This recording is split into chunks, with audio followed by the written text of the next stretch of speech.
Transformasi sebuah bangsa menjadi maju tidak semata mengandalkan kekayaan alamnya, melainkan karena mentalitas dan budaya kerjanya. Semangat kerja, disiplin, dan inovasi adalah modal budaya yang membangun peradaban besar. Assalamualaikum warahmatullahi wabarakatuh. Waalaikumsalam warahmatullahi wabarakatuh. Beberapa episode sebelumnya mungkin ada juga sudah membahas soal budaya ya Bang. Tapi mengapa modal budaya ini bisa dijadikan untuk kemajuan atau untuk maju dan juga bertransformasi biasanya? Iya, kemajuan sesuatu bangsa, sesuatu kaum atau umat, kelompok manusia itu sangat ditentukan oleh apa-apa yang mereka miliki, yang ada dalam diri kelompok masyarakat itu, suatu bangsa, sesuatu umat. Nah, apa-apa yang dimiliki ini ya, antara lain yang disebut dengan modal budaya. Dari bahasa Inggris cultural capital. Tentu modal budaya ini adalah kumpulan dari kekuatan-kekuatan, kemampuan-kemampuan berupa nilai-nilai, etos, semangat yang sudah melekat pada diri masyarakat itu. Nah, bangsa Indonesia sebagai contoh, dia memiliki modal budaya ya, Banyak. yang terwariskan dari masa lampau, yang itu dipengaruhi oleh agama yang mereka yakini, oleh budaya yang berkembang dalam masyarakat itu. Inilah yang kita pahami sebagai modal budaya. Dan dalam kaitan dengan kemajuan dan perubahan, modal budaya ini adalah faktor yang menentukan. Ya, apa yang disebut dengan determinant factor, faktor yang menentukan. Ya. Karena modal budaya inilah yang mendorong suatu bangsa, suatu umat itu untuk berubah, untuk maju. Kalau modal budaya yang mereka miliki bersifat negatif, ya, seperti ya, budaya pemalas, budaya konsumtif, tidak untuk memproduksi, tidak untuk menciptakan, maka modal budaya seperti ini yang bersifat negatif ini tidak akan mendorong kemajuan, tidak akan mendorong transformasi atau perubahan. Nah, sebaliknya, kalau modal budaya yang dimiliki oleh sesuatu bangsa, suatu umat itu kuat, ya. Umpamanya ya, bangsa itu memiliki daya juang. Ketika ada tantangan, ketika ada ancaman, dia tidak mudah untuk menyerah. Ini yang dimiliki oleh bangsa Indonesia selama 3,5 abad, ya, berhasil untuk melawan penjajahan Belanda. Mungkin tidak hanya daya juang yang diperlukan sekarang, tapi daya saing. Ya. Karena dunia, umat manusia di dunia harus terlibat di dalam persaingan atau percaturan global. Maka modal budaya yang bersifat daya saing itulah yang akan menentukan. Kembali ke pertanyaan, sangat jelas ya, modal budaya merupakan faktor penting, bahkan faktor penentu ya, bagi kemajuan dan perubahan pada suatu bangsa. Tadi BD mengatakan bahwa negara-negara yang maju sudah berhasil mengkapitalisasi modal budayanya untuk mengakselerasi kemajuan sosial, ekonomi, politik ya. Indonesia dengan modal budaya yang begitu kuat dan beragam, mengapa masih belum bisa mensejajarkan diri ya, mungkin maju? Karena modal budaya yang kita miliki itu tidak terlalu relevan, tidak terlalu berhubungan dengan kepentingan kekinian, dengan kepentingan saat ini. Tadi sudah saya isyaratkan, sekarang ini sangat diperlukan modal budaya yang bersifat daya saing, competitiveness, menjadi masyarakat dan bangsa yang kompetitif, siap untuk bersaing dan bertanding. Modal budaya yang diperlukan sekarang ini adalah modal budaya produktif. Memproduksi, menciptakan, ya, seperti ilmu pengetahuan, teknologi, bukan modal budaya yang konsumtif, yang hanya memakai tapi tidak menciptakan. Menikmati Jadi saja. kemungkinan, dan saya juga mengamati modal budaya bangsa ini cuma kuat sekali, ya, terwarisi dan terwariskan dari masa lampau, ya.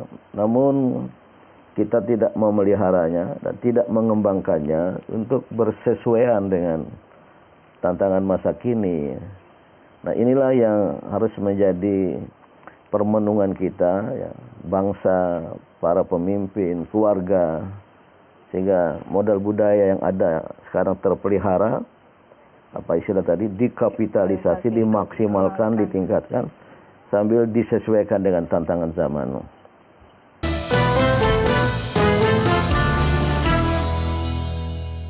Dipersembahkan oleh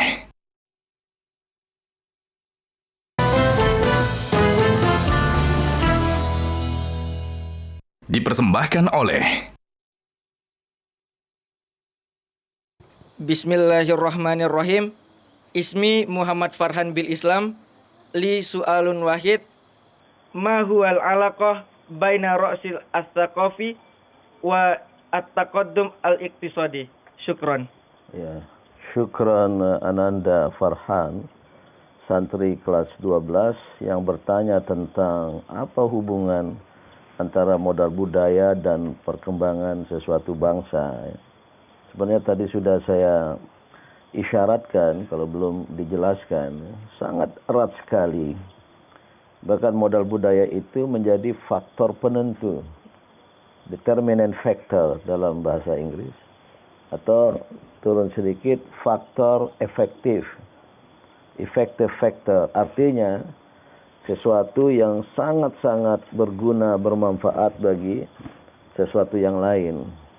Kemajuan dan perkembangan itu tidak akan terjadi atau sangat ditentukan oleh modal budaya. Ini yang diisyaratkan oleh Al-Quran kalau kita kaitkan dengan pandangan Islam. Ayat yang sangat populer, ya, bahkan disebut ayat Soekarno, karena Bung Karno dulu sangat mengulang-ulang ayat ini. Innallaha la yughayyiru ma biqaumin hatta yughayyiru ma bi anfusihim. Sesungguhnya Allah tidak akan mengubah keadaan sesuatu bangsa, ya, kecuali bangsa itu sendiri yang mengubah apa yang ada dalam dirinya. Ma bi anfusihim, itu saya terjemahkan tadi, apa yang ada dalam diri mereka sendiri. Itulah mentalitas. Sesuatu bangsa punya mentalitas, punya mindset, pola pikir, punya modal budaya dalam dirinya, punya seperangkat etos yang banyak kita bicarakan di ruangan ini untuk maju. Jadi al-alaqah, ya, hubungannya sangat-sangat dekat sekali. Yang saya simpulkan dalam dua istilah, modal budaya adalah faktor penentu, determinant factor, atau modal budaya adalah faktor efektif, effective factor, yang menentukan dan membuat perubahan, perkembangan, kemajuan itu akan terjadi. Cultural capital itu modal, ya. Kemudian cultural budaya, sesungguhnya adalah apa yang melekat pada diri manusia, apa yang melekat pada diri masyarakat, umat atau bangsa. Nah, ada nilai-nilai, ya, kita punya seperangkat nilai yang kita pahami, kita yakini. Yang boleh jadi bangsa lain seperti bangsa barat punya seperangkat nilai lain yang tidak sama dengan yang kita miliki. Kita punya norma, ya, ketentuan dalam kehidupan masyarakat, atau juga lebih dalam lagi, ya, kita punya, ya, itulah etos, ya, berhubungan dengan etika yang mendorong dan menggerakkan. Umpamanya seseorang yang selalu siap bersaing, itu ada daya saing, etos persaingan. Atau seseorang yang selalu ingin kerja, tidak ingin diam. Kalau diam tidak bisa makan. Tapi kalau bekerja, mencari rezeki, ya, di sawah, di ladang, bahkan di hutan, baru kita miliki sesuatu, maka kita bisa makan. Karena kerja, itu namanya etos kerja. Jadi kalau dia tidak punya sesuatu yang dapat dimakan oleh keluarga sehari-hari, ya kalau diam, nah, etos diam yang pasif, ya nggak makan.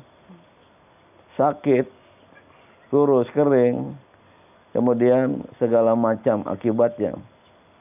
Tapi karena dia melihat, wah saya harus bekerja, maka dia pergi, dia mencari rezeki, dia mencari honor ya. Bekerja sekarang tidak dapat barang ya. Kalau pergi ke hutan dapat kayu. Tapi sekarang bekerja di perkantoran, profesi sebagai seniman dapat honor. Itu hasil kerja. Kita ingin menggunakan teknologi, ya, kita ciptakan teknologi. Bangsa Indonesia anak mudanya masih konsumtif, hanya mengkonsumsi menggunakan teknologi. Ya, kalau rusak nggak bisa perbaiki sendiri, kalau hilang nggak bisa ciptakan yang baru. Itulah ya hubungan antara modal budaya dengan perkembangan dan kemajuan sesuatu bangsa.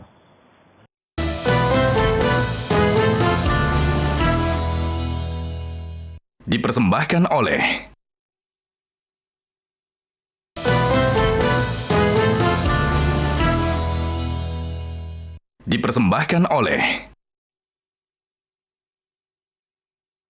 Lalu bagaimana Prof untuk kita menyadarkan suatu bangsa bahwasanya suatu budaya itu penting untuk memajukan suatu negara kita?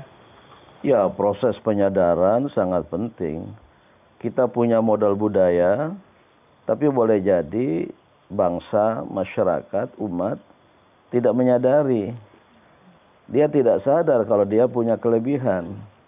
Dia tidak sadar kalau dia punya modal budaya, dan itu kenyataan.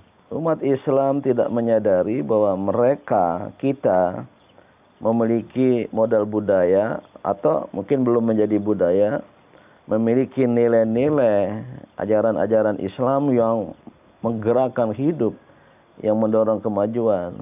Nggak ada atau kurang dari umat Islam yang memahami Islam itu sebagai dinul hadarah, sebagai agama kemajuan.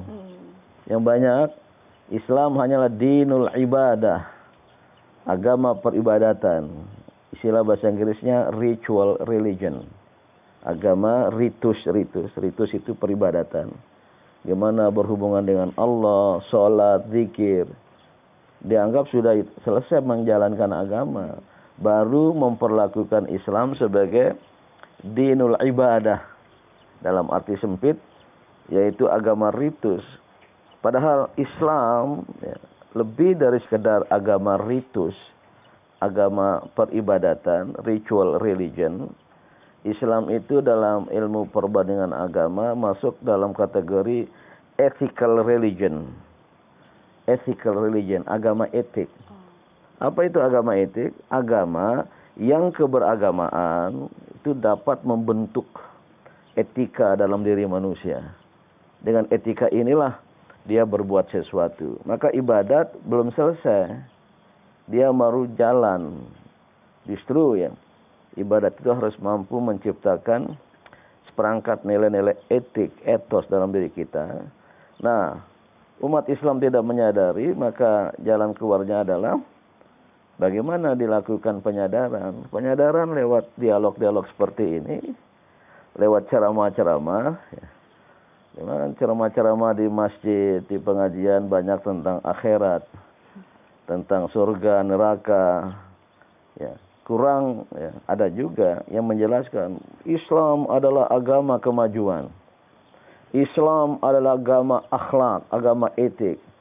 Maka marilah kita tampil dengan al-akhlaqul karimah. Dengan demikian ya, kita bisa maju. Nah, kalau penjelasan Islam sebagai agama kemajuan ini dominan, mempengaruhi di kalangan umat, ya, saya yakin maka proses penyadaran tetap penting lewat pendidikan-pendidikan di sekolah, di pesantren, madrasah, lewat ceramah-ceramah keagamaan di masyarakat, tapi tidak kalah penting, lewat pendidikan di keluarga. Ya, paling dasar. Kalau keluarga muslim, pendekatannya memanjakan anak. Ya. Kalau nangis anak balita, digendong. Langsung di, apa sih lah? Di Amerika, saya pernah lihat, Nggak boleh. anak balita begitu jalan jatuh, nangis, sangat wajar. Datang ibunya, enggak langsung gendong. Get up, Suruh bangun sendiri. get up, suruh bangun. Lahirlah generasi mandiri. Kalau dimanjakan lagi oleh IT, gadget, waduh luar biasa pengaruhnya. Lahirlah generasi rebahan. Iya.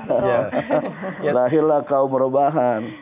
Modal budaya kita tergerus oleh keadaan, dan sehingga kita tidak bisa bangkit untuk maju. Penyadaran di sekolah-sekolah, tapi jangan lupa pendidikan keluarga di rumah. Tapi ibu bapak harus disiapkan dulu juga. Nih, kalau tidak lingkaran setan, pendidikan lemah, ibu bapak tidak mendidik, maka akan lahir generasi bangsa yang dia akan begitu terus nanti. Tampaknya ada yang tadi budaya konsumtif itu, BD, ada culture shock ya seperti di Indonesia ini, sehingga budayanya lebih konsumtif karena tidak siap menghadapi perkembangan peradaban. Sekarang nggak usah jauh-jauh ya. Produk makanan, minuman pada masa modern sekarang ini kan sangat bervariasi. Nah, adakah industri rumah tangga yang bisa menciptakan teh yang tidak kalah dari produk-produk industri? Ini produktif. Tapi kok kita sudah punya, tinggal kita beli ya di supermarket, itu konsumtif. Termasuk dalam bidang ilmu, kita mempelajari, meniru apa yang dikembangkan oleh orang lain. Kita konsumtif, kita konsumen, tidak menjadi produsen. Islam dengan modal budaya yang kuat harus menjadi produsen dalam kehidupan ini. Bangsa yang besar bukan bangsa yang hanya mengkonsumsi, melainkan bangsa yang menciptakan, berinovasi, dan bekerja keras. Islam mengajarkan bahwa produktivitas adalah bagian dari ibadah, dan kemajuan adalah hasil dari usaha yang sungguh-sungguh.